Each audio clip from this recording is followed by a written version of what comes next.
온 세대가 복음을 믿고 누리고 전하는 우리 더샘물교회 2부 예배입니다. 이 시간 우리 함께 찬양할까요? 나는 예배자입니다.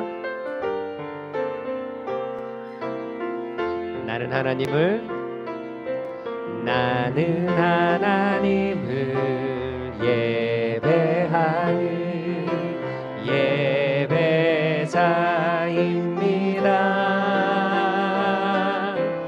내가 서 있는 곳 어디서나 하나님을 예배합니다.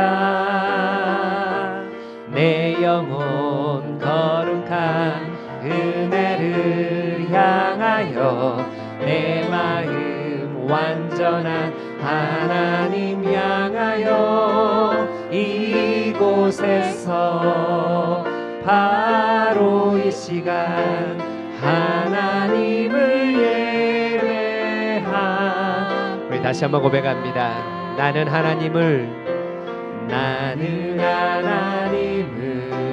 예배하는 예배자입니다.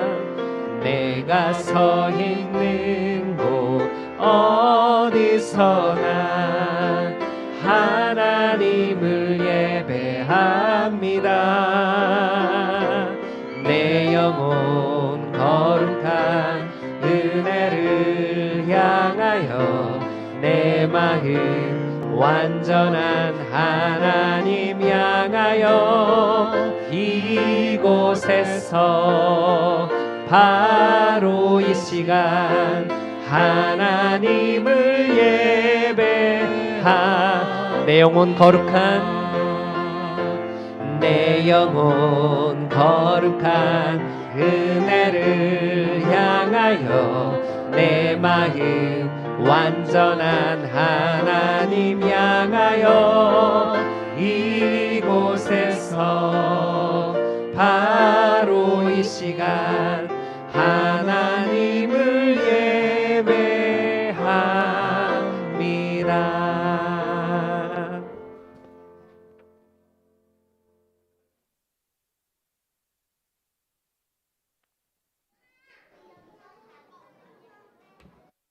이 시간 유아 세례식을 거행하도록 하겠습니다.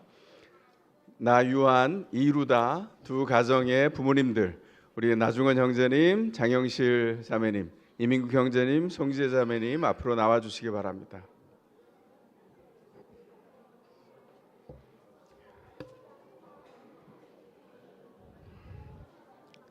이 곁으로 서주시기 바랍니다. 유아 세례는 부모의 믿음과 언약의 가정에 자녀를 위탁해서 자녀가 부모의 믿음을 통해서 믿음으로 성장하는 것을 주님의 약속을 믿으면서 세례에 임하게 됩니다.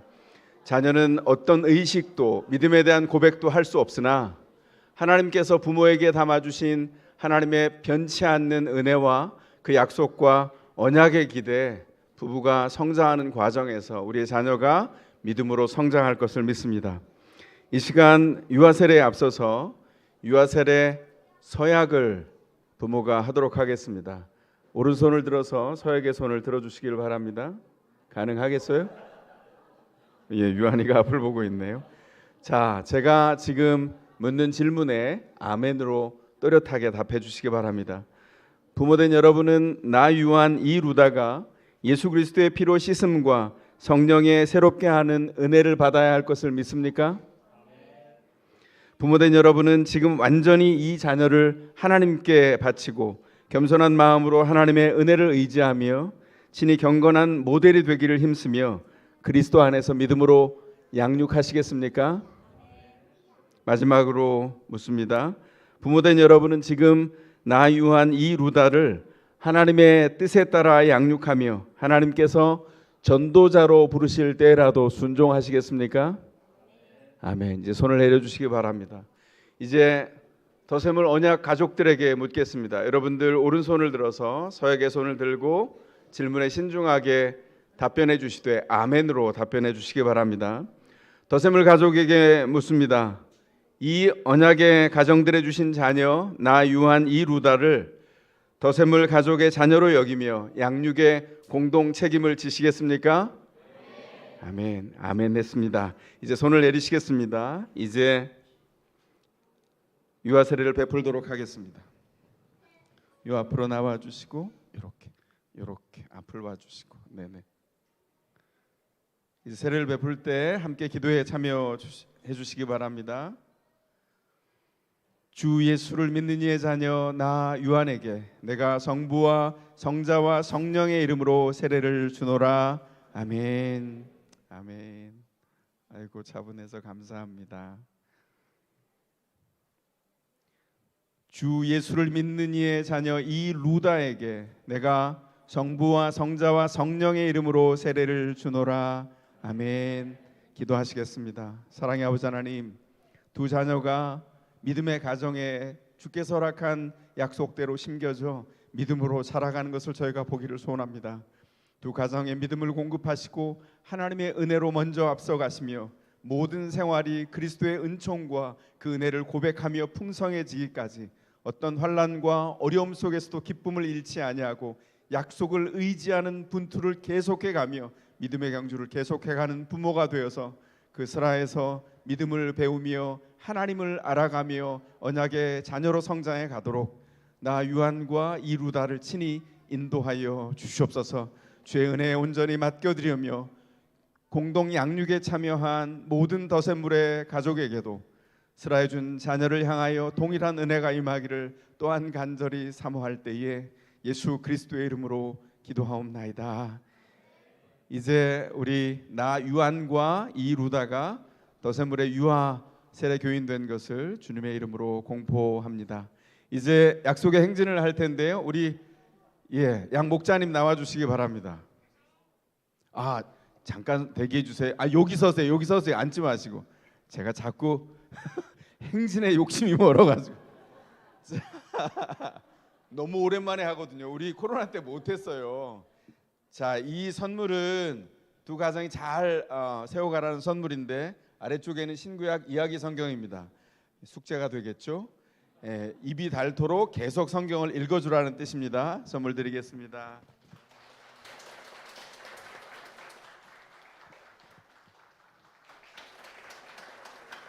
루단의 가정에는 특별한 선물이 하나 더 있습니다. 여러분이 알고 기도해 주셨던 것처럼 루다가 임신 28주 만에 세상에 나와서 인큐베이터에서 고생하면서 이 자리에 설 수 있었어요.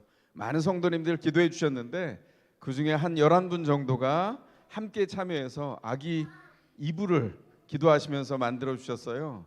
나중에 울면서 이를 함께 제작하고 동참했다는 소리를 듣고 저도 감격했었는데 그 이불이 다 완성됐습니다. 오늘 아침까지 해서 이불을 전달하겠습니다. 자, 이제 두 목자님 올라오셔서 행진할 건데요. 행진에 참여한 성도님들 요령이 있습니다. 박수해 주시면서 찬양해 주시면서 아이가 지나갈 때는 기쁨으로 표정으로 온몸으로 환영해 주시고 축복해 주시기 바랍니다. 자, 우리 유한이가 먼저입니다. 이쪽으로 오시겠어요? 자, 찬양할 준비 되셨죠? 시작하겠습니다. 너는 담장 너머로 너는 담장 너머로 뻗은 나무 가지에 푸른 열매처럼 하나님의 귀한 축복이 삶에 가득히 넘쳐날 거야. 넌 어떤 시련이 와도 너는 어떤 시련이 와도 능히 이겨낼 강한 발이 있어. 전능하신 하나님께서 너와 언제나 우리 축하하실 목원분들 함께 참여해서 축하할 분들 앞으로 나와 주시기 바랍니다. 우린 장로님, 권사님들, 목자님 중에서도 앞으로 나오셔서 함께 축복해 주세요. 사랑스러운 하나님의 사랑, 나는 널 위해 기도하며 내 길을 축복할 거야. 너는 하나님의 선물, 사랑스러운 하나님의 열매, 주의 품에 꽃 피운 나무가 되어줘. 너는 하나님의 선물, 하나님의 사랑, 사랑스러운 하나님의 열매, 주의 품에 꽃 피운 나무가 되어줘. 네, 감사합니다. 이제 자녀를 부모에게 알려주. 우리 유한이가 루다가 지금 미팅을 했네요. 네, 아주 좋습니다. 믿음으로 잘 성장해 가도록 기도해 주시길 바랍니다. 이제 들어가시겠습니다. 박수해 주시기 바랍니다.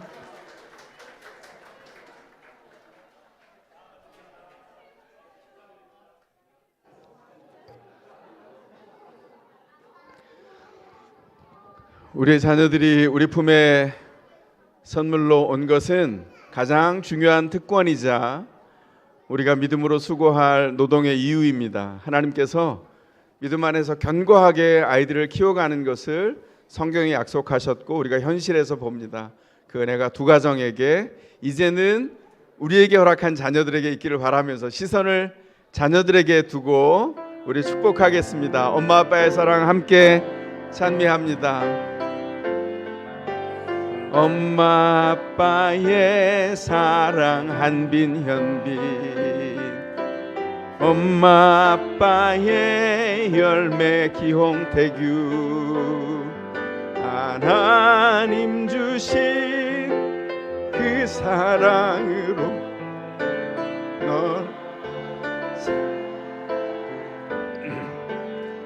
엄마 아빠의 기쁨, 엄마 아빠의 기쁨 형준 예주, 엄마 아빠의 선물 채원해진 하나님 주신 그 사랑으로 널 사랑해. 아이의 귓가에 부드럽게 속삭여 주십시오. 얘야 사랑한다. 자, 우리 유아유치부 친구들, 유년초등부 친구들 앞으로 나오시겠습니다. 우리 중고등부 친구들은 그 자리에 조용히 서시겠습니다. 우리 파송하는 시간을 보낼 텐데 뛰지 마시고 늠름하게, 와, 형 같아요, 언니 같아요, 누나 같아요. 너무 좋습니다. 박수하면서 아이들을 축복하며 파송하겠습니다. 너는 사랑스러운 주의 축복, 너는 향기로운 주의 약속, 너를 통해 하나님의 언약이 성취되리. 너는 마른 땅에 하늘 있을, 너는 주린 목에 샘의 축복, 내가 서 있는 땅 영원히 마르지 않으리 한 번도. 너는 사랑스러운 주의 축복, 너는 향기로운 주의 약속, 너를 통해 하나님의 언약이 성취되리. 너는 마른 땅에 하늘 있을, 너는 주린 목에 샘의 축복, 내가 서 있는 땅 영원히 마르지 않으리. 박수해 주시기 바랍니다. 즐겁게 배우세요. 우리 중고등부 친구들, 유년초등부, 유아유치부, 뛰지 않고 차분하게 선생님 안내를 받겠습니다. 자, 이제 가능한 분들은 그 자리에서 일어나시겠습니다. 주님을 찬미하겠습니다.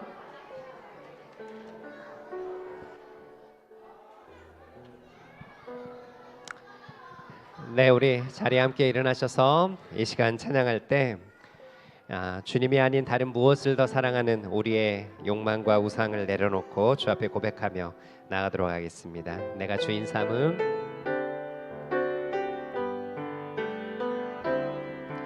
내가 주인 삼은 모든 것 내려놓고 내 주 대신 주 앞에 나가 내가 사랑했던 모든 것 내려놓고 주님만 사랑해. 우리 다시 한번 고백합니다. 내가 주인 삼은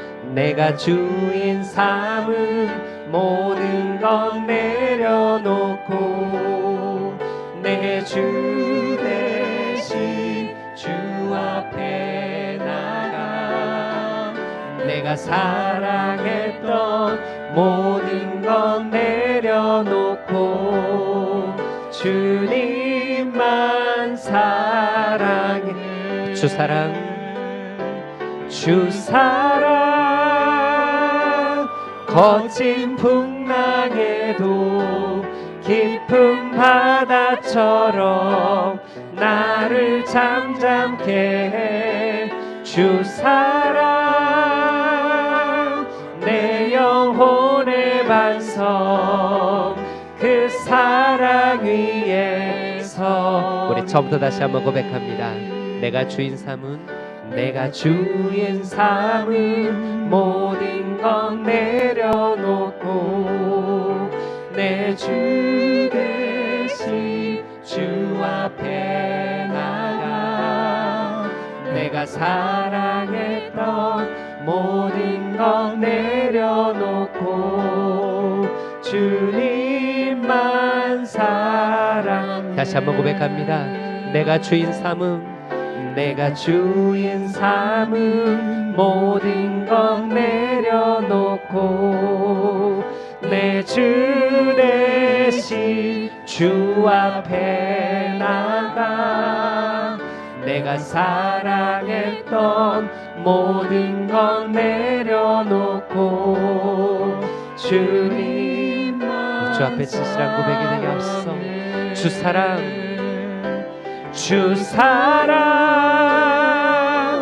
거친 풍랑에도 깊은 바다처럼 나를 잠잠케 해. 주 사랑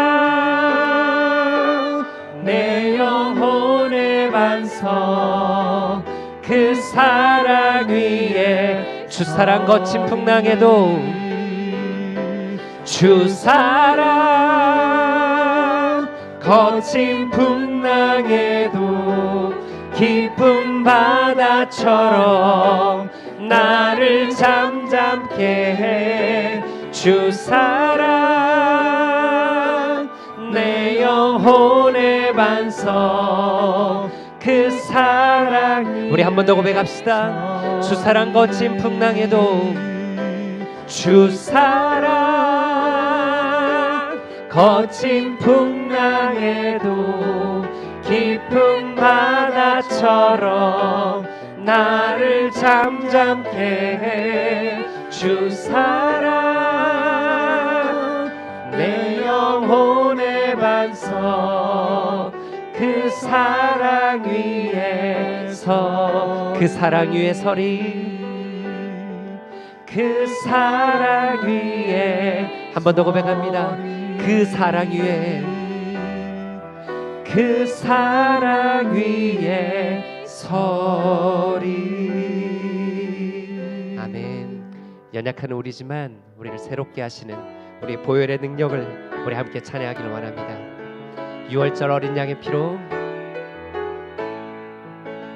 6월절 어린 양의 피로 나의 삶의 문이 열렸네. 저 어둠의 권세는 힘이 없네. 주 보혈의 능력으로. 아멘. 원수가 날 정죄할 때에도 난 의롭게 설 수 있네. 난 더 이상 정죄함 없네. 난 주 보혈 아래 있네. 난 난 주 보혈 아래 있네. 그 피로 내 죄 사했네. 하나님의 긍휼 날 거룩해 하시었네. 난 주 보혈 아래 있네. 난 원수의 어떠한 공격에도 더 이상 넘어지지 않네. 난 주 보혈 아래 있네. 6월절 어린 양의 6월절 어린 양의 피로 나의 삶의 문이 열렸네. 우리 선포합시다. 저 어둠의 권세는 힘이 없네. 주 보혈의 능함에 원수가 날 정죄할 때에도 난 의롭게 설 수. 그렇습니다. 주의 보혈을 의지하여 난 더 이상 정죄함 없네.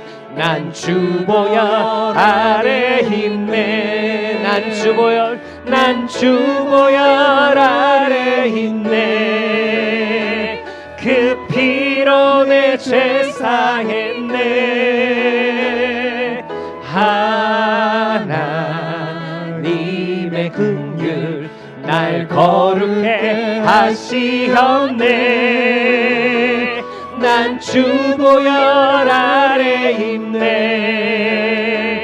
난 원수의 어떠한 공격에도 더 이상 넘어지지 않네. 난 주 보혈, 우리 믿음으로 선포합시다. 난 주 보혈 아래 있네. 난 주 보혈 아래 있네. 그 피로 내 죄 사했네. 하나님의 긍휼 날 거룩해 하시었네. 난 주 보혈 아래 있네. 난 원수의 어떠한 공격에도 더 이상 넘어지지 않네. 우리 다시 한번 우리의 믿음으로 고백합시다. 난 주 보혈 아래, 난 주 보혈 아래 있네. 그 피로 내 죄 사했네. 하나님의 긍휼, 하나님의 긍휼 날 거룩해 하시네.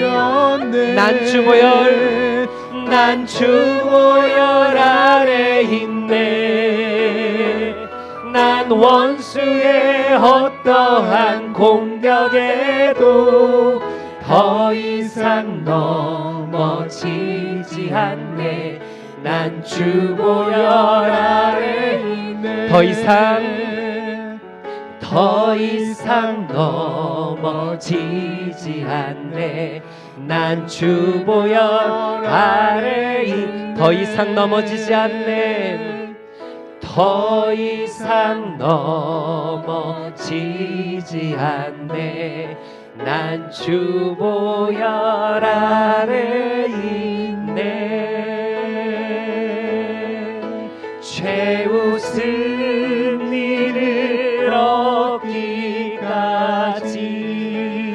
얻기까지 주의 십자가 사랑하리.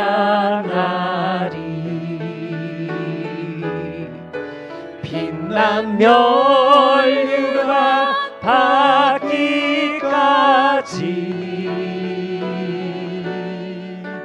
험한 십자가 붙들겠네.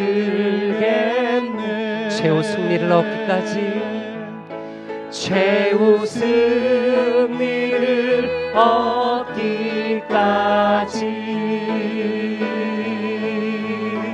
주의 십자가 사랑하리. 빛난 멸류관, 빛난 멸류관 하기까지 험한 십자가 붙들겠네. 우리 자리에 앉아 함께 기도하겠습니다. 주님의 말씀을 즐거워하지만 내가 주인 되어 어리석음을 쫓는 우리의 연약함을 고백합시다. 우리로 주의 사랑을, 우리를 새롭게 하시는 그 능력을 주목하여 서게 하옵소서. 최후 승리를 얻기까지 주의 십자가를 붙들게 하옵소서. 우리의 목소리로 우리 함께 기도하며 나아가겠습니다. 기도합니다.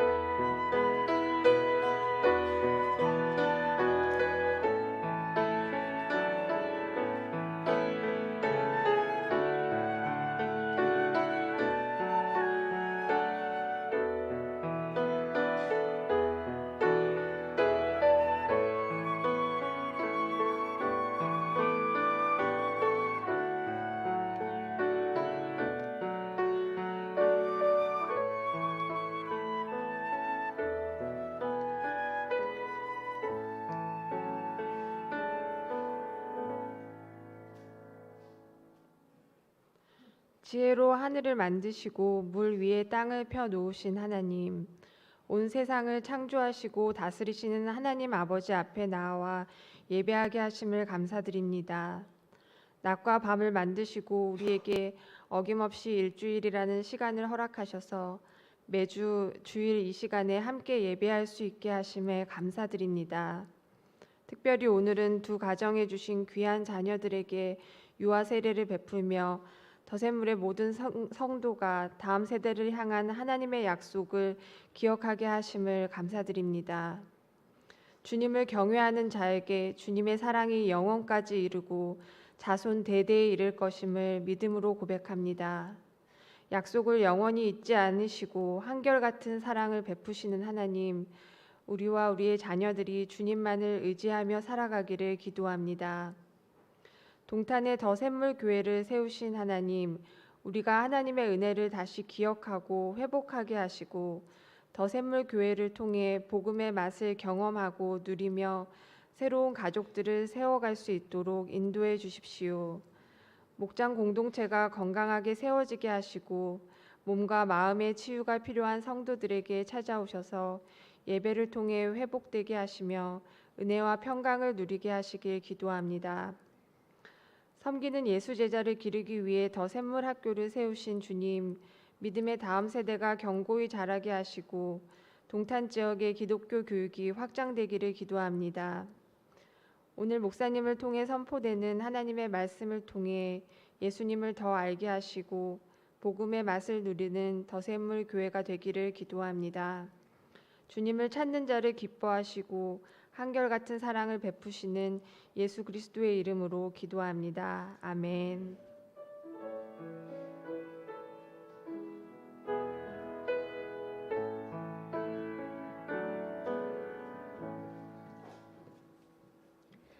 이제 하나님의 말씀을 받겠습니다. 가능하신 분은 자리에서 일어나 주시길 바랍니다.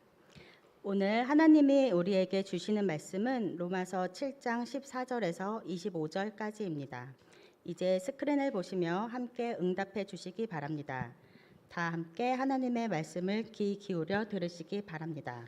하나님, 우리가 듣겠습니다. 우리는 율법이 신령한 것인 줄 압니다. 그러나 나는 육정에 매인 존재로서 제 아래에 팔린 몸입니다. 나는 내가 하는 일을 도무지 알 수가 없습니다. 내가 해야겠다고 생각하는 일은 하지 않고 도리어 해서는 안 되겠다고 생각하는 일을 하고 있으니 말입니다. 내가 그런 일을 하면서도 그것을 해서는 안 되겠다고 생각하는 것은 곧 율법이 선하다는 사실에 동의하는 것입니다. 그렇다면 그와 같은 일을 하는 것은 내가 아니라 내 속에 자리를 잡고 있는 죄입니다. 나는 내 속에 곧 내 육신 속에 선한 것이 깃들여 있지 않다는 것을 압니다. 나는 선을 행하려는 의지는 있으나 그것을 실행하지는 않으니 말입니다. 나는 내가 원하는 선한 일은 하지 않고 도리어 원하지 않는 악한 일을 합니다.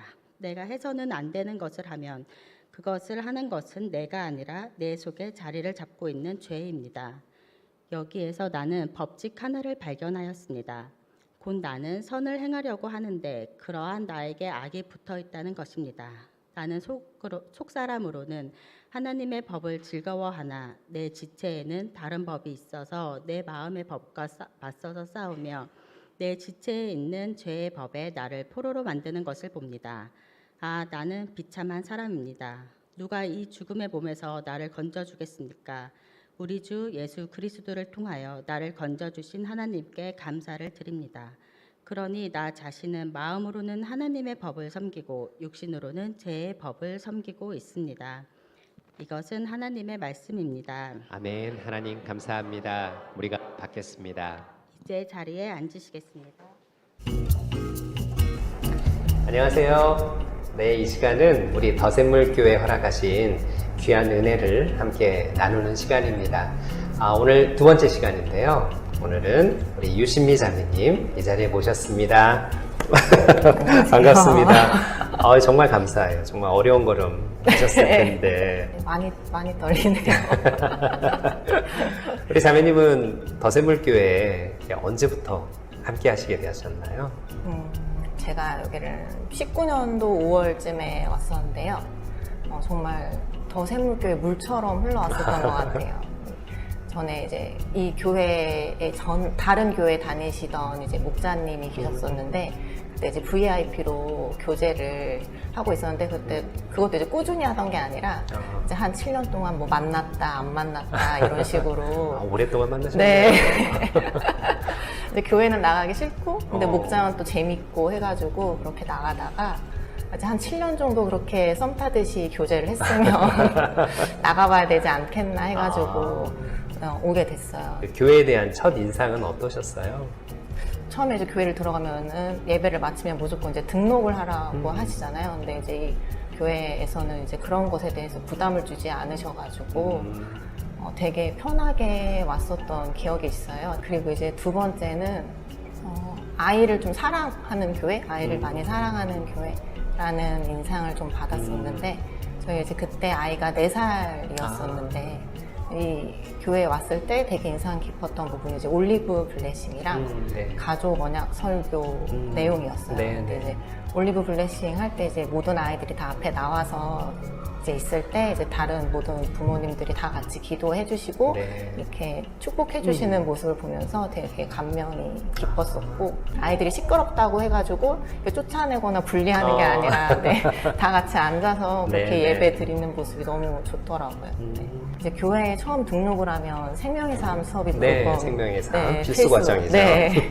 그래서 이제 그걸 듣게 됐는데 이제 아무것도 모르니까 걱정을 많이 했었는데 목사님께서 이제 또 편하게 질문을 하라고 예. 말씀해 주시더라고요. 네. 그래서 정말 이런 질문까지 해도 되나라고 싶을 정도의 질문들을 많이 했던 기억이 있어요. 뭐 구체적으로 어떤 질문이었을까요? 궁금한데요. 네, 이제 그때 되게 궁금했던 게 사람들이 이제 기도 응답을 받았다고 하는데 이게 정말 하나님의 목소리가 들리는 건가? 네, 이런 거랑 이제 하나님을 인격적으로 만났다고 하는데 그럼 정말 눈앞에 보이거나 네, 진짜 만났는가? 이런 질문까지 해도 되나라는 네, 정도의 수준의 질문들을 막 했던 것 같습니다. 근데 어떠셨어요? 근데 목사님이 네, 근데 목사님이 되게 모든 질문에 하나하나 답변을 너무 잘해 주셔가지고 네, 되게 감사했던 네, 기억이 있고 궁금증도 많이 풀렸던 것 같고 오히려 다른 교회는 제가 안 가봐서 모르겠지만 이런 질문들을 어려워하실 수도 있을 것 같은데 네, 되게 초신자 입장에서 네, 설명도 잘 해주셔가지고 되게 감사했던 기억이 있어요. 네네. 교회에 또 함께 하시면서 내가 이런 부분에서 많이 성장한 것 같아 이렇게 얘기해 준다면 어떤 것들이 있을까요? 제가 좀 세상에 저 잘난 맛으로 사는 약간 그러세요? 네. 네, 나는 다 맞고 네, 상대방은 다 틀리다 약간 네, 기준이 높으시구나. 네, 특히 저희 남편한테 많이 높았던 것 같은데 네. 네, 이런 마음을 조금 이제 내려놓고 상대방의 의견을 좀 들을 수 있게 된 것 같고 남편을 좀 많이 존중하고 배려해 줄 수 있게 된 것 같고 또 이제 아이한테 이제 화를 내거나 잔소리를 할 때도 한 번 더 생각해 보게 되는 네, 그런 게 있었던 것 같고요. 네. 작은 목자 훈련 필수 과정을 다 들으셨잖아요. 근데 제가 듣기로는 그 가장 처음 시작인 생명의 삶을 또 다시 들으셨다고. 네. 이게 아주 흔치 않는 그런 경우인데 어떤 계기로? 그러게요. 제가 왜 그랬을까? 믿음이 이제 이 기간이 5년 정도 되다 보니까 정말 주님이 내 곁에 계신가? 약간 이런 것들이 대해서 다시 또 흔들리더라고요. 그래서 다시 처음부터 들어보면 좋겠다라는 생각으로 수강을 하게 됐었어요.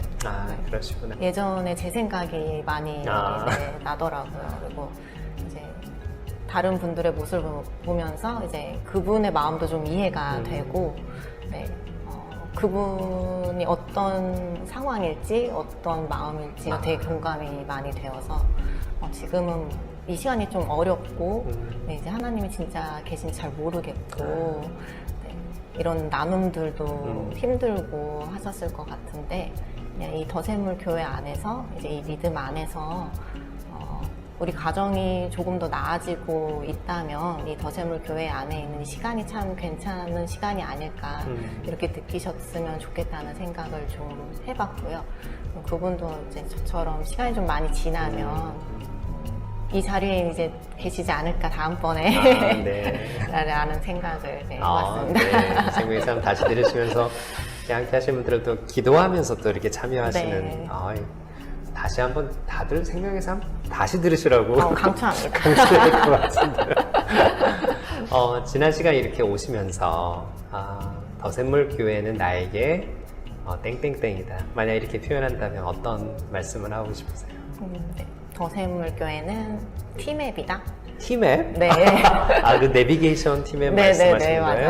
맞아요. 네. 이제 팀앱은 여기서 이제 더샘물 교회 맵, 더샘물 맵. 네. T가 네, 더샘물의 T. 네. 어떤 의미일까요? 네, 제가 이제 주님께 연결되어서 데이터나 와이파이만 켜면 이제 제가 이제 가는 삶의 목적지를 가는 이제 최소 경로, 최단 거리, 네, 저랑 이제 함께 가는 목적지를 향해 가는 인원까지 알려주는 네, 그런 팀앱이 아닐까 생각을 하게 됐습니다. 그렇구나. 일부러 굽이굽이 돌아가는 길을 알려주기도 하지만 나중에 이제 도착해서 보면 교통 상황상 이제 그 길이 가장 최선의 길이었다, 최고의 길이었다라고 저는 생각을 합니다. 그 당시에는 왜 이렇게 이런 길로 안내해 주시지? 네, 뻔히 가까이 가는 길이 보이는데. 근데 이제 나중에 돌아보면 이런 의미가 있었구나 이렇게 우리로 이렇게 해석할 수 있는 또 이렇게 눈을 주시는 그런 의미가 있군요. 감사하네요. 마지막으로 저희 이제 목장 식구분들 한테 되게 감사드리다는 말씀을 드리고 싶어요. 이제 제가 약간 내로남불, 이제 약간 내가 하면 로맨스, 남이 하면 불륜, 약간 이런 스타일의 약간 답정너, 답은 정해져 있으니 너는 대답만 해, 약간 이런 스타일인데 이런 모든 것들을 이해하고 의견 많이 들어주시고 이제 저를 항상 함께 성장시켜주는 목장 식구분들께 감사하다고. 우리 김종민 백효영 목장 사랑합니다. 또 이렇게 영상 편집까지. 우리 유시미 자매님이랑 여러 가지 이야기를 나눴는데요. 교회를 처음 나오시게 되면서 또 성장하는 많은 과정 속에서 우리 유시미 자매님 또 하나님을 알아가고 또 가족이 또 주 안에서 견고히 서가는 이 과정들 나눠주신 거 너무나 감사한 시간이었습니다. 계속해서 그 믿음 안에 견고히 서가시기를 또 함께 기도하며 축복합니다.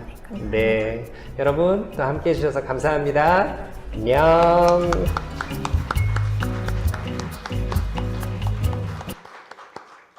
오늘 예배가 잔치 같네요. 유아 세례 할 때마다 감동이 있는 것 같아요. 하나님이 부모에게 다하시는 은혜가 부모의 실력이 아니라 주님께서 허락한 은혜 때문에 이루어진 일이라. 그러니까 오늘 유아 세례에 임한 우리 두 가정 축복하고 또 함께 우리 성도님들 언약하신 것 기억하시고 중보기도에 참여해 주시면 좋겠고요. 지금 우리 유순미 자매님 나눠주신 영상 저한테는 의미가 굉장히 깊습니다. 왜냐하면 김종민 백효영 목사님 교회 처음 오셨을 때부터 얘기하셨어요. 오래전 VIP가 있습니다. 오래전부터 봤어요 이랬는데 얼굴을 본 적이 없거든요. 근데 어느 날 나타난 거예요. 한 1년쯤 지나서 아, 이분들이구나. 그렇게 시작하셨는데 이제는 믿음이 견고해지는 과정에 있어서 나중에 목자님을 향한 그리고 목원들을 향한 사랑을 고백하는데 아, 우리 목자님들 수고가 참 대단하시다. 두 분뿐만 아니라 우리 목자님들의 수고가 참 대단하시다. 그리고 목원들이 함께 기도한 그 기도에 주님 응답하셨다. 그 일이 얼마나 감사한지 모르겠습니다. 이 영상 어떻게 할까요? 그냥 우리만 보고 누리면 안 되지 않겠습니까? 지난주에 제가 은혜 나눔 해주신 우리 정한이 자매님 영상하고 유아유튜브 영상 너무 잘 만들어서 그냥 두면 안 되겠다. 그래서 어떻게 했을까요? 제 1년 된 소중한 분에게 보냈어요. 그래서 반응이 없겠지. 얼마나 힘들까 이런 생각을 했는데 바로 반응이 왔어요. 너무 감사하다고. 그래서 그 빌미로 통화하고 그리고 만남을 기약하기도 했는데 저는 이런 생각이 들어요. 저희가 직접 복음을 전하는 것 그건 좀 어려울 수도 있고 어쩌면 상황이 굉장히 이상하게 인위적이다 느낄 때도 있지만 이렇게 그냥 지나가듯 들렸어 오다 주었어 뭐 이렇게 할 수는 있지 않겠습니까? 영상 제작한 것 기도하시고 마음에 품은 분들에게 좀 나눠주시고 만약에 그분들이 도움이 필요하거나 궁금하면 만나시고 또 이끌어주고 초청하는 이런 과정들 거치면 좋겠다 싶습니다. 그렇게 선용해 주시기를 부탁드리고요. 저스트 테이스티 주간 저희가 2주째를 저희가 진행하고 있는데 해당 목자님들 목장에는 릴레이 금식기도 표를 나눠드렸습니다. 그래서 이번 주에 참여할 목장과 우리 목자님 목원들 계신데 함께 귀하게 교회를 대표해서 참여해 주시고 저도 그 중간중간에 함께 자원해서 참여하도록 하겠습니다. 6, 7월 맘마미아 일정 안내 확인해 주시기를 바라고요. 그리고 저희가 저스트 테이스트를 하는 동안 그 소중한 사람을 어떻게 마음에 품을까 그 마음에 대한 소회를 주보 3면 목회 편지에 담았습니다. 일독을 권해드리겠습니다. 말씀 나누기 전에 이제 한 번 더 기도하겠습니다. 기도하시겠습니다. 사랑의 아버지 하나님, 우리가 사는 삶의 현장은 너무나 분주하고 그리고 때로 우리가 녹록하게 해결할 수 없는 난관과 힘겨움과 괴로움들을 만납니다. 만날 때마다 우리가 얼마나 비참하고 우리가 연약한 존재인지를 확인합니다. 그러나 감사한 것은 바로 그때 예수 그리스도께서 우리의 삶을 찾아오셔서 우리의 삶을 진리와 생명으로 인도해 주신 것을 기억하며 주님의 은총 안에 나아갈 수 있어 감사합니다. 그 은혜를 선택하며 하나님 그 은혜로 인하여 우리 성도님들의 각 삶의 현장을 세워가며 인생을 세워주시기를 소원합니다. 동시에 우리의 분투하는 인생뿐만 아니라 우리와 동일한 혹은 어려운 상황에 처해 있는 소중한 사람들을 불러서 전하며 그리스도께로 안내하는 놀라운 축복을 우리의 인생의 과정에 허락해 주셨사오니 그 일 감당케 하여 주시옵소서. 주님, 주께서 허락한 일상 주님 앞에 맡겨드립니다. 주의 말씀으로 인도해 주시고 주의 뜻 가운데 우리의 인생의 길을 새로 세워 주시옵소서. 주의 은혜 가운데 우리의 인생과 우리의 삶의 모든 형편과 여정을 맡겨 드리옵고 예수 그리스도의 이름으로 기도하옵나이다. 아멘. 오늘 저희가 로마서 7장을 함께 만나게 됐습니다. 7장은 한마디로 하면 우리가 처해 있는 모든 인간이 처해 있는 운명에 대해서 말하고 있습니다. 7장을 열어놓고 성경을 보면 여기저기에서 비명소리가 들려옵니다. 24절이 이렇게 말하죠. 나는 비참한 사람입니다. 누가 이 죽음의 몸에서 나를 건져주겠습니까? 이렇게 외마디 비명을 외치고 있어요. 이건 바울의 비명이 아니라 바울이 대표해서 질러낸 모든 사람의 비명입니다. 그래서 오늘 로마서 7장의 말씀을 이해하려면 7장이 들어있는 문맥 5장에서 8장까지의 문맥을 먼저 좀 이해하고 지나갈 필요가 있습니다. 로마서 5장에서 8장까지는 인간 안에 어떤 일이 벌어졌는가, 인류 안에 벌어진 과거의 일들과 현재 우리가 처한 상황과 우리가 나아갈 미래에 대한 그림까지가 이 5장에서 8장까지에 다 그려져 있습니다. 5장 시작할 때 누가 나오죠? 첫사람 아담이 등장합니다. 아담, 하나님이 세상을 창조하시고 세상 한가운데 황무지 같은 곳에 에덴이라고 하는 인간이 살 수 있는 최고의 환경, 모델하우스를 만들어 주셨어요. 그리고 그 한가운데에 아담 첫사람을 창조하시고 아담에게 사명을 주셨죠. 그게 뭐죠?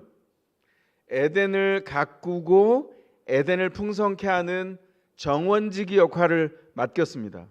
그런데 사명은 거기서 끝나지 않아요.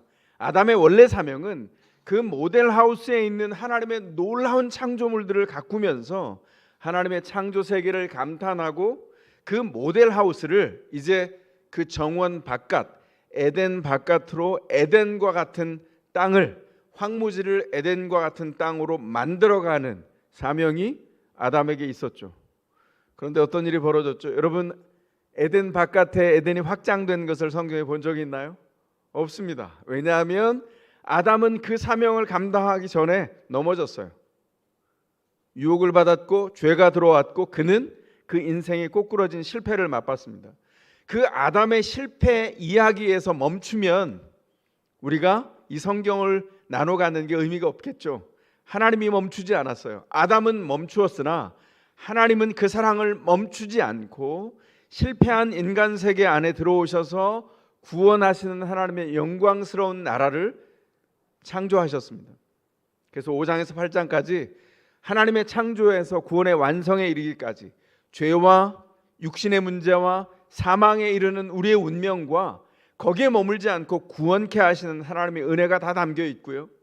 그리고 구원받은 신자가 그 구원의 삶을 어떻게 향유해 가는지, 누리게 되는지, 신자의 삶에 대해서 신자가 그 삶을 향유해 가는 구원을 인하여서 복음이 준 삶의 방식에 대해서 쭉 이야기를 계속해 가고 있습니다. 말씀드린 대로 창조의 첫사람 아담 실패했습니다. 그리고 온 인류가 죄 가운데 빠져서 사망에 이르게 되었고, 그 아담에게서 죄가 운명으로 끝나는 것이 아니라 그 인간이 처한 비참함이 21세기를 사는 우리에게까지 생생하게 밀려와서 우리도 그 영향을 직접적으로 받고 있다는 것이죠. 그 비참함을 누가 해결할까요? 우리가 절망하며 바라볼 때 사도 바울이 우리가 너무 오래 기다릴까 봐 24절까지 해서 그렇게 얘기해 놓고 바로 25절에 그 비참함을 해결한 분이 계시다 이렇게 소개하고 있죠. 우리 주 예수 그리스도를 통해서 우리의 비참함이 건져졌습니다. 이렇게 말씀하고 있습니다. 우리 존재가 처해 있는 그 비참한 형편에서도 감사하는 이유가 여기 있어요. 여러분 흔히 이렇게 생각하지 않습니까? 예수를 믿는 게 뭐지? 구원이 뭐지? 이렇게 생각할 때 저도 막연히 그렇게 생각했어요. 예수를 믿는다는 건, 구원받는다는 건 불행 끝 행복 시작, 문장으로 만약에 요약하자면 그런 거 아닐까? 이런 생각을 했어요. 주님이 구원된 우리 인생을 풀 패키지로 완전히 새로운 걸로 바꿔주시고 우리를 신비한 존재, 초월적인 존재로 바꿔주셔서 인생의 문제란 하나도 없는 그런 존재가 되게 만드신다고 생각했어요. 여러분 어떠셨습니까? 저는 이런 착각에 빠졌어요. 그래서 제가 예수를 믿고 가장 먼저 당황했던 일이 바로 이 문제였어요. 예수를 믿으면 8차선, 16차선 아우토반 고속도로가 쫙 펼쳐질 줄 알았어요. 제가 가지고 있었던 인생의 모든 문제가 다 사라지는 초월적인 힘을 얻는 줄 알았는데 현실은 어땠다? 아니었습니다. 구원받고 제가 돌아간 저의 삶의 형편과 제 일상은 변한 게 하나도 없었어요. 뭐가 문제죠? 기독교를 오해했다는 겁니다. 기독교는 원래 이렇게 구원에 대해서 이야기하지 않아요. 먼저 이렇게 얘기해 볼까요? 예수님이 이 땅에 오셔서 가장 먼저 하신 일이 뭐죠? 그분의 십자가의 죽으심과 부활이 의미 있기까지 그 일이 이루어지는 일을 어디서 하셨습니까? 이 땅에서 하셨어요. 하나님이 성육신 하셨다고요. 놀라운 일입니다. 성육신이 무슨 의미를 담고 있죠? 성육신은 초월하시는 하나님이 인간의 형편과 그 어려움과 그 세상 안에 들어올 필요가 없는 초월하시는 하나님이 우리가 사는 세상 자연 속으로 들어온 사건이에요. 초월하시는 하나님이 죄로 무너져서 폐허가 된 우리의 삶 속으로 들어오신 겁니다. 그리고 우리의 생명을 다시 가꾸기 시작한 것, 그게 뭐다? 그게 구원이다. 그러면 굉장히 문제를 보는 눈이 달라지죠. 오늘의 핵심이 바로 이것입니다. 우리의 비참함은 예수를 만날 때 해결됩니다. 그런데 여기 단서가 있어요. 예수를 만난 게 끝이 아니라 예수를 만난 게 시작이라는 거예요. 어떤 의미입니까? 예수를 만났을 때 구원된 세상이 이루어지죠. 우리가 이 땅에 살기 2000년 전에 예수님이 오셔서 그 일을 이루셨어요. 그 예수님을 믿는 자마다 그 구원이 무엇인지를 압니다. 문제는 예수님이 이루신 구원을 알아도 그 안에 존재가 바뀌었어도 예수님이 다시 오셔서 그 통치가 세상에 완전해지는 요 사이를 우리가 사는데, 요 사이에는 죄가 고스란히 남아있다는 것이죠. 주님이 어떻게 하십니까? 주님이 구원된 우리를 요 세상이 아니라 다른 세상으로, 초월적인 곳으로, 구름 위로 올려놓는 것이 아니라 주님이 우리 사는 이 세상으로 들어오셨다는 거예요. 들어오셔서 우리를 구원하시고 우리를 변화시키시고 우리를 이 땅에서 다른 인생으로 가꾸어서 살게 한다는 것이죠. 이게 가장 헷갈렸습니다. 근데 저는 오래 걸리지 않았어요. 왜냐하면 주님이 내가 그토록 어려워하고 폐허가 된 내가 사는 이 삶의 일상으로 다시 보내시는구나. 그리고 그 속에 들어가서 주님의 일하심을 수십 년 동안 알게 됐죠. 쉽지 않죠. 믿음으로 살아가는 건 쉽지 않습니다. 믿음의 현장은 너무나 기쁘지만 그 삶을 채워가야 되는 일은 우리에게 숙제로 남겨져 있어요. 구원은 주님이 이루셨지만 구원을 간직한 예수 믿는 신자가 뭘 해야 된다고요? 우리에게 맡겨진 파송하신 세상을 주님의 완전한 통치가 있기까지 이 가운데 폐허가 되고 넘어지고 무너지고 자빠진 죄가 가득한 세상 한가운데 파송받아서 그 세상을 고스란히 채워가며 살아내야 한다는 것입니다. 그런데 분명한 보장이 있어요. 주님이 파송하신 곳입니다. 주님이 계십니다. 그러므로 폐허 같은 그곳에 살아내면서 다시 세우고 재건하여 그리스도의 복음이 들어가는 곳에 죽음이 생명으로 바뀌고 관계가 죽음에서 생명으로 살아나고 하나님이 허락한 푸른 정원이 폐허가 되어버린 우리의 관계 안에, 우리의 삶의 형편 안에 재건되고 일어난다는 것이죠. 우리가 살면서 어떤 경험을 합니까? 죄가 여전히 남아있다는 것을 확인합니다. 말씀드린 대로 구원을 누렸지만 주님이 오신 때부터 완성된 때까지 이미 오셨으나 아직 임하지 않은 완전한 통치 사이를 살아가면서 죄가 여전히 남아있다는 것을 발견하죠. 아직도 죄가 생생하게 활동하고 있어요. 그 증명이 뭡니까? 우리가 죄의 증상인 죽음을 맛보게 되죠. 죽음의 증상인 육신의 병듦과 마음의 연약함과 넘어짐과 좌절들을 계속 맛보고 살아갑니다. 한마디로 말하면 우리는 세상에 사는 동안 연약합니다. 내면의 분투가 계속될 수밖에 없어요. 그 분투가 그런데 누구의 몫이라고요? 우리의 몫이라고요. 우리가 처해 있는 상황을 사도 바울이 이렇게 얘기합니다. 제가 간단하게 말씀드릴게요. 15절, 나는 내가 뭘 하는지를 모르겠습니다. 여기 나는 모든 인류를 대표한 말이라 그랬죠. 저와 여러분의 고백이 여기 담겨 있어요. 17절, 내 속에 자리 잡은 죄가 나를 그렇게 만듭니다. 18절, 내 육신 속에는 선한 것이라고는 하나도 없습니다. 19절, 참 이상합니다. 나는 선한 일을 원하는데 자꾸 악한 일을 열매 맺고 있습니다. 그런 다음에 사도 바울이 법칙 하나를 발견하죠. 그게 뭡니까? 나는 선을 행하려고 하는데 나에게 악이 붙어 있다는 거예요. 이게 뭐죠? 이게 인간이 가지고 있는 딜레마입니다. 우리가 빠져 있는 함정이에요. 우리 스스로는 헤어나올 수 없는 함정이 이 안에 있습니다. 나는 선한 이상적인 일을 꿈꾸며 그 일을 살려고 하는데 나는 나락에 떨어져 있고 형편없는 폐허 위에 뒹굴고 있다는 것을 좌절스럽게 계속 발견한다는 것이죠. 이걸 어떻게 해결할까요? 이 성경의 해결점으로 나아가기 전에 오늘 본문 안에 나와 있는 문법 하나 해결하고 가겠습니다. 14절부터 25절까지, 정확히 말하면 15절부터 25절까지 나라고 하는 1인칭이 등장합니다. 나 계속 등장하는 이 1인칭 나 누구입니까? 이 1인칭 나 복잡하게 설명할 수 있지만 결론부터 말하면 이 나는 먼저 아브라함의 후손이고 율법의 뜻을 따라 구원을 얻을 수 있다고 믿는 유대인들이 나입니다. 유대인만 나일까요? 아니요. 유대인을 넘어서서 궁극적으로는 하나님의 창조하신 첫사람 아담의 후손된 모든 사람들이 나예요. 나는 어떤 공경에 빠져 있죠? 한마디로 나는 죄의 포로입니다. 죄에서 빠져나올 방법이 없어요. 아담의 후손으로 율법 없이 사는 이방인들 다 아담의 후손으로 아담이 저질렀던 그 범죄의 공장장들이에요. 공장 하나씩을 소유하고 있어서 그냥 가만히 살면 죄가 저절로 생산이 계속됩니다. 유대인들은 어떨까요? 유대인들은 더 힘들어요. 유대인들은 사는 기준이 있거든요. 그들이 눈부시다 생각한 사는 기준, 율법이 있습니다. 결과는 그런데 이방인과 다를 바가 없어요.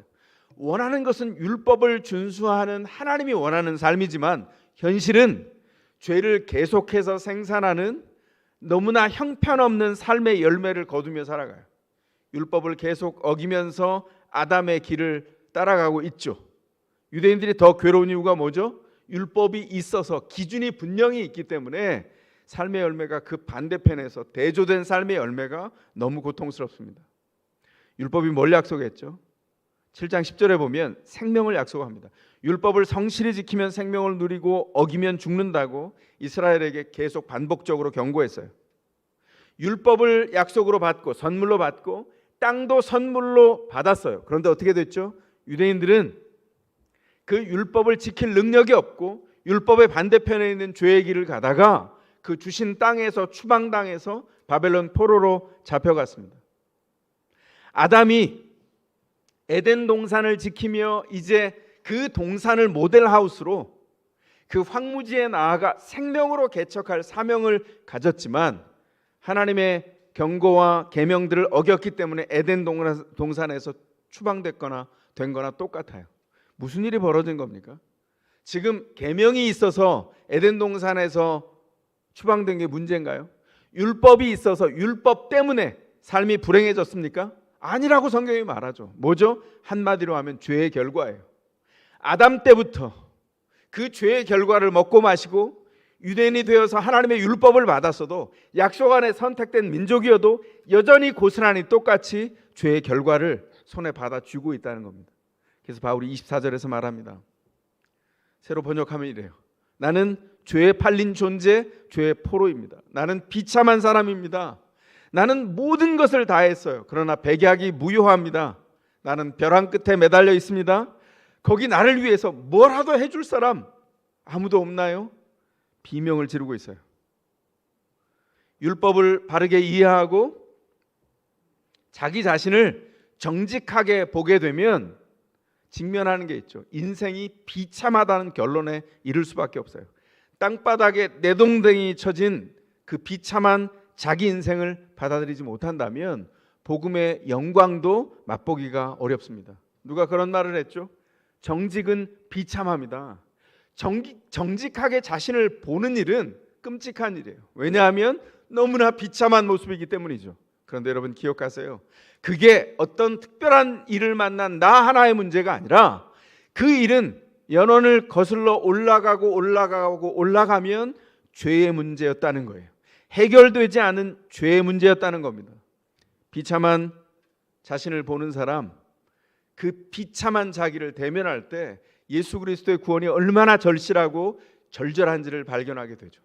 그 죄는 가문으로, 내 배경으로, 돈으로, 삶의 환경으로 해결되지 않습니다.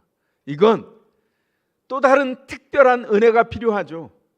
예수 그리스도의 은혜 외에는 구원에 이를 방법이 없습니다. 참 감사한 일은 이거예요. 이렇게 결론 내리고 24절이 끝나면, 성경이 끝났다면 얼마나 비참할까요? 참 감사한 일은 뭔지 아세요?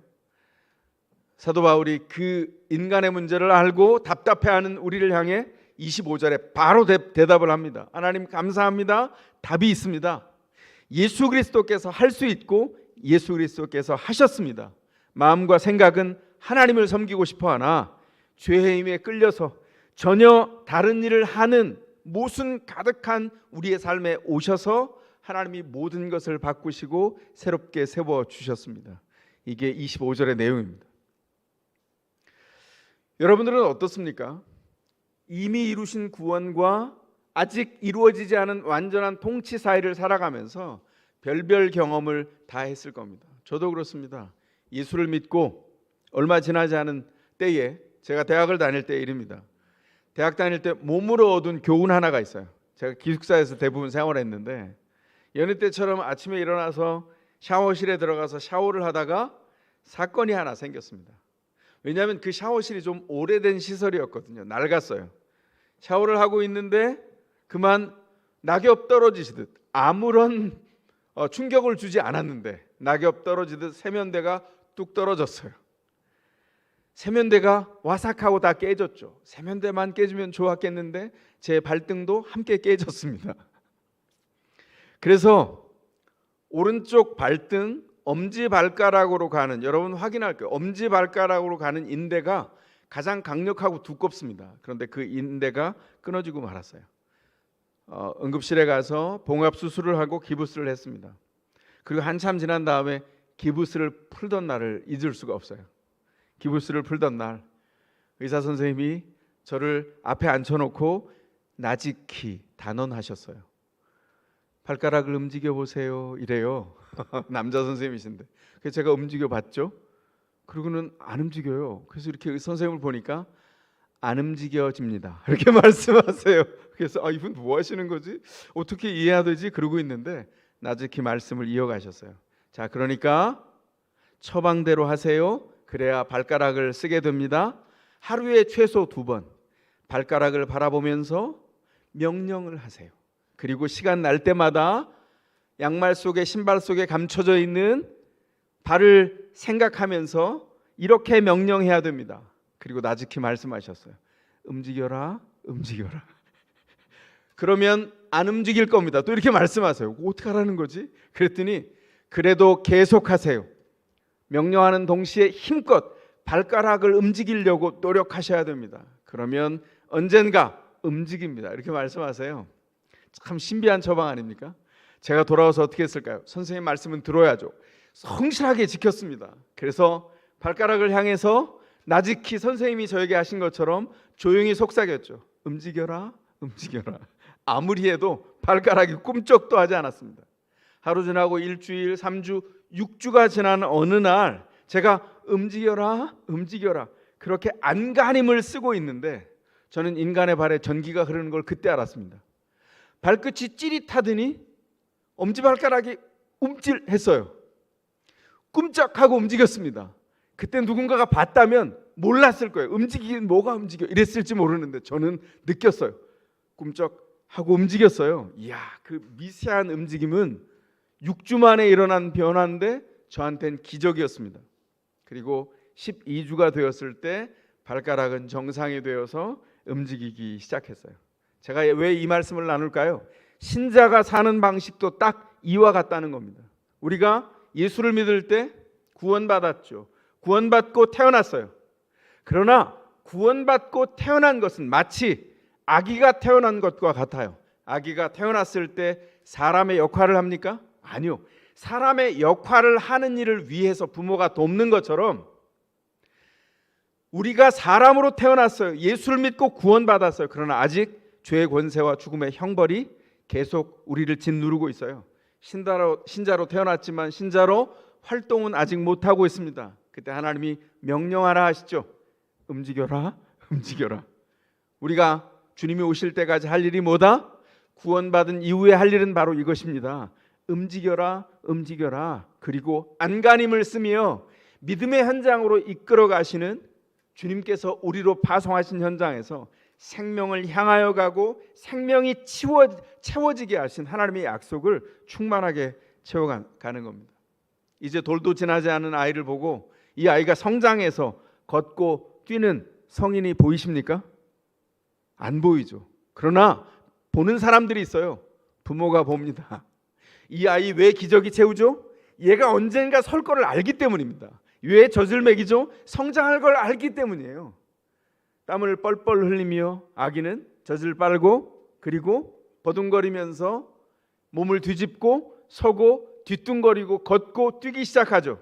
성장입니다. 인간이 그렇게 자라가죠.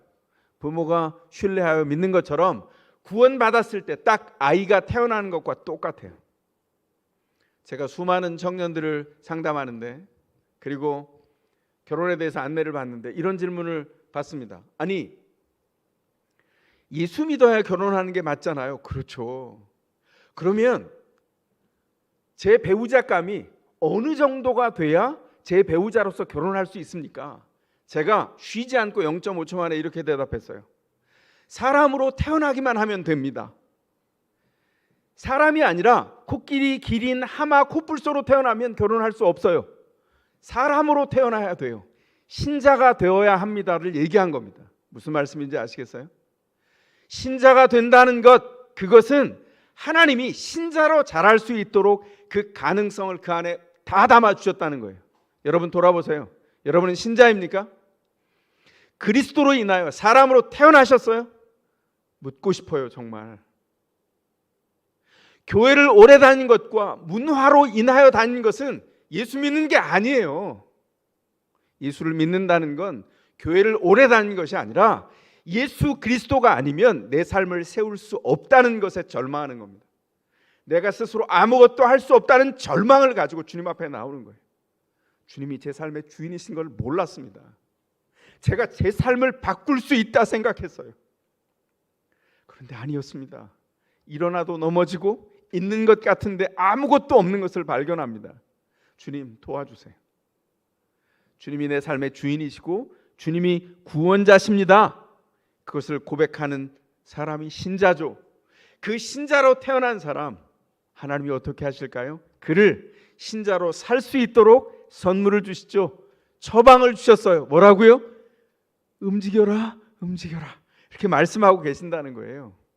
신자로 살아간다는 건 달라진 현실을 사는 거예요. 어떤 걸까요? 예수를 믿기 전에 사단은 우리에게 계속해서 여러 사건을 통해서 사람들의 입에 담아서 우리에게 속삭였죠. 불행해져라, 우울해져라, 절망해라. 우리 입에 우겨 넣듯이 넘어져라, 자빠져라. 그러다 가다가 확 망해버려라. 그걸 누가 얘기한다고요? 사단이 우리에게 저주하고 우리의 인생을 꾸겨뜨리고 무너진 삶에서 일어나려고 하는 우리를 지하로 내동댕이 치고 구겨버리려고 했다고요. 그 죽음의 생각들입니다. 사단이 우리 가운데 넣어준 거예요. 구원받은 후에 뭐가 달라졌죠? 이런 메시지를 선택하지 않을 수 있는 능력이 생겼어요. 우리는 예수 안에서 예수가 삶의 주인 된 것을 알고 그가 구원자임을 안 다음에 어떻게 바뀌었습니까? 그 구원 안에서 불행한 메시지를 선택하지 않고, 아, 하나님이 내 인생 안에 약속을 허락하셨구나.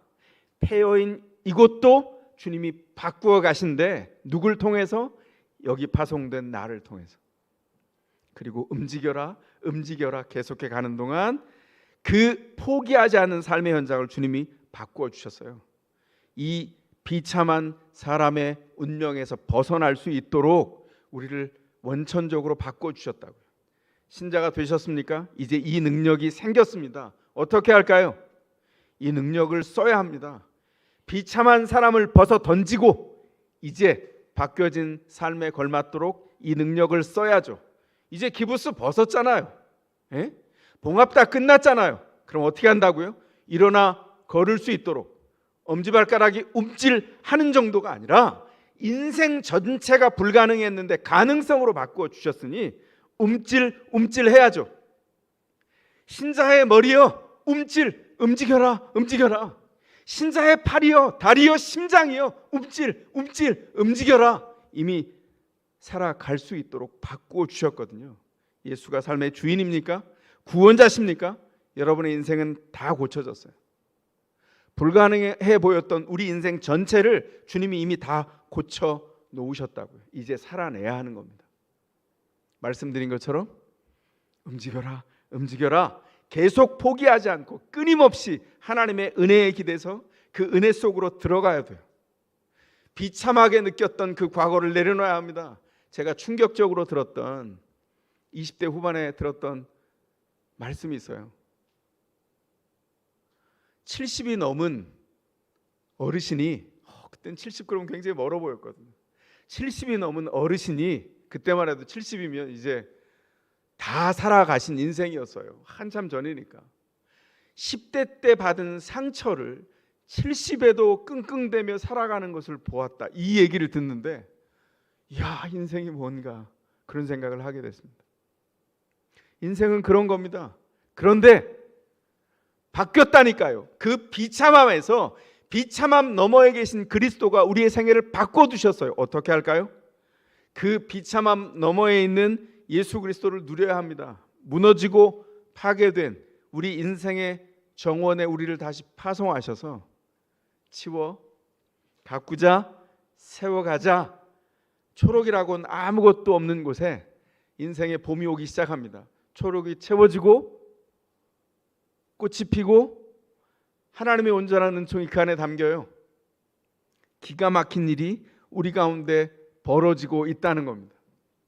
제가 아는 한 시인이 사랑에 대해서 이렇게 말했어요. 5월과 6월 사이에 노래해야 되는 시, 봄이 왔다라고 하는 시인데요, 3줄밖에 안 되는 시에 이렇게 말했습니다. 제가 그 시가 너무 충격적이었는데 첫 줄이 이렇습니다. 한 사내가 내게 초록색 페인트통을 엎질렀다. 두 번째 줄, 나는 붉은색이 없다. 세 번째 줄, 심장 주의하시기 바랍니다. 저 여기서 깜짝 놀랐거든요. 손목을 잘라야겠다. 이게 3년으로 끝났어요. 제가 너무 놀란 건 손목이라도 잘라야겠다. 그 조사를 이라도라고 붙였으면 가식이네 이렇게 할 텐데, 이 사람은 이런 형편인 거죠. 자기는 봄이라곤, 자기 인생에 자기 생의 봄이라곤 올 수 없다고 생각했어요. 그런데 웬 사람이 찾아왔는데 온통 그 사람에게서 봄이 왔어요.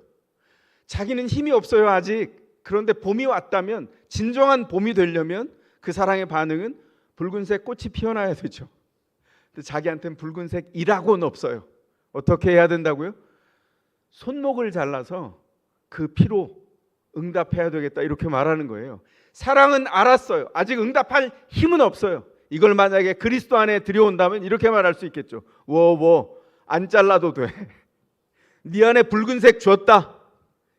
내가 봄을 만들었으니 너는 꽃 피울 거야. 네 인생 자체가 꽃이다. 우리 주님이 그렇게 말씀하실 거예요. 그 시인이 저를 욕할지 모르지만 저는 모든 문장을 예수로 읽기 때문에 할 수 없습니다. 오독이 제 특권이에요.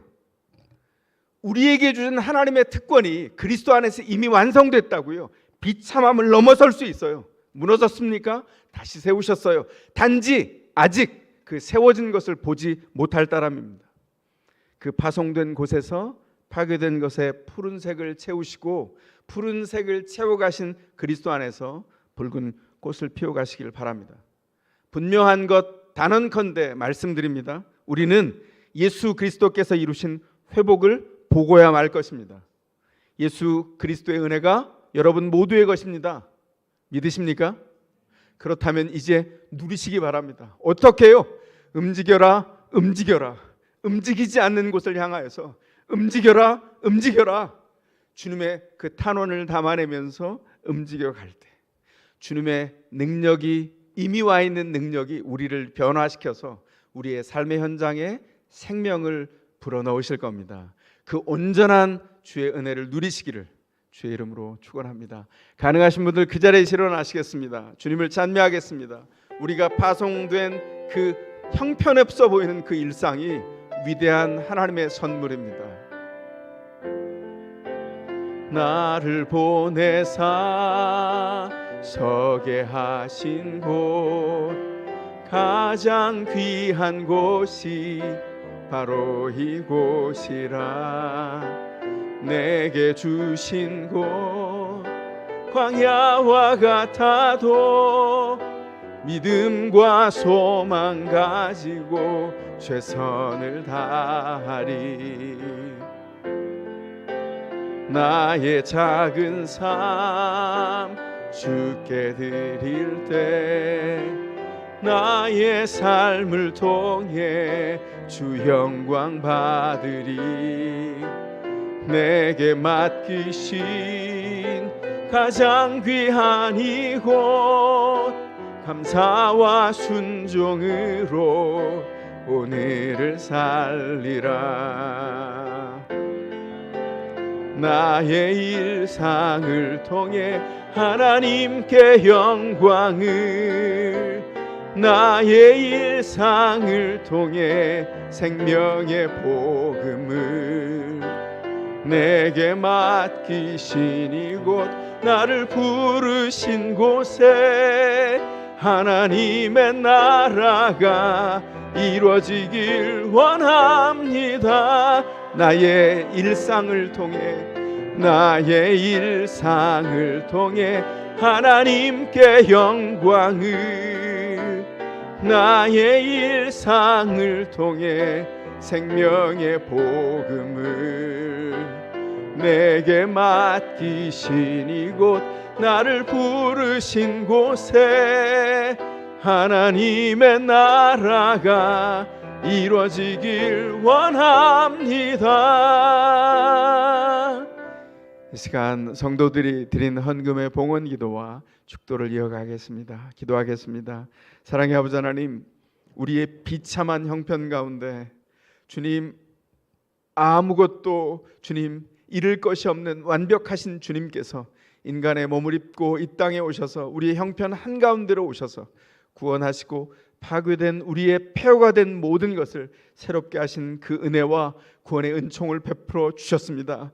주님이여, 그 구원을 선택할 수 있는 놀라운 은총도 허락하시고 그 구원 가운데서 폐허가 된 우리의 삶과 주님 아무것도 남겨지지 않은 것 같은 관계를, 그 절망스러운 관계를 새로운 희망과 소망과 생명으로 바꾸시겠다고 주께서 약속하시고 그 약속을 우리 가운데 두셨습니다. 주님, 구원 얻은 자, 예수 그리스도가 삶의 주인인 줄 인정하는 자, 예수 그리스도가 구원자인 줄 아멘하며 주님 앞에 나아가는 자, 그 은혜를 누리게 하시고 주님 바꾸어 주시며 새롭게 하시는 주의 능력 안에서 삶을 새롭게 세우며 풍성케 하시는 은혜 가운데 들어가 그 선물을 누리기까지 인도하시고 함께하여 주시옵소서.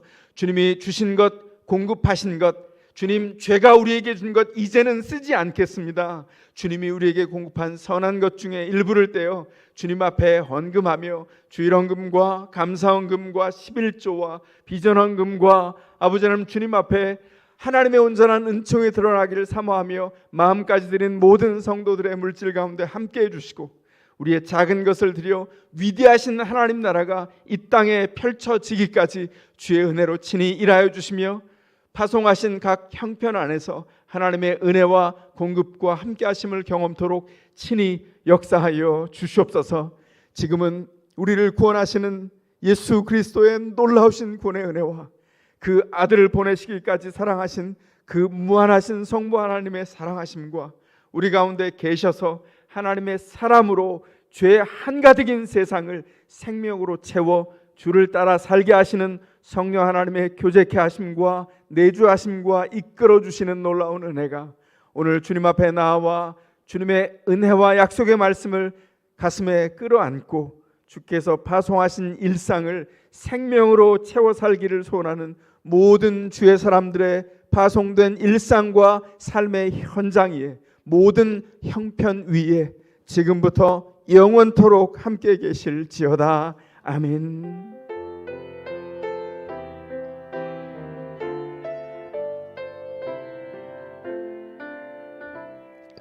예배 마쳤습니다. 그 자리에 앉으시겠습니다. 한 주간 동안 어떤 한계 안에서도 주의 은혜로 살아가시기를 바랍니다. 그 은혜를 기억하면서 주먹 옹골차게 주시고 화이팅 하겠습니다. 주님, 어느 곳에 있어도 주 은혜로 살게 하소서. 화이팅 할 때 그 고백 담는 겁니다. 준비되셨죠? 준비되셨죠? 오늘 유아세례 받은 부모들은 2배로 합니다. 그러니까 200사람의 목소리 해야 돼요. 준비되셨죠? 시작하겠습니다. 더 샘물, 더 샘물, 더 샘물. 은혜로 한 주간 화이팅 하시기 바랍니다.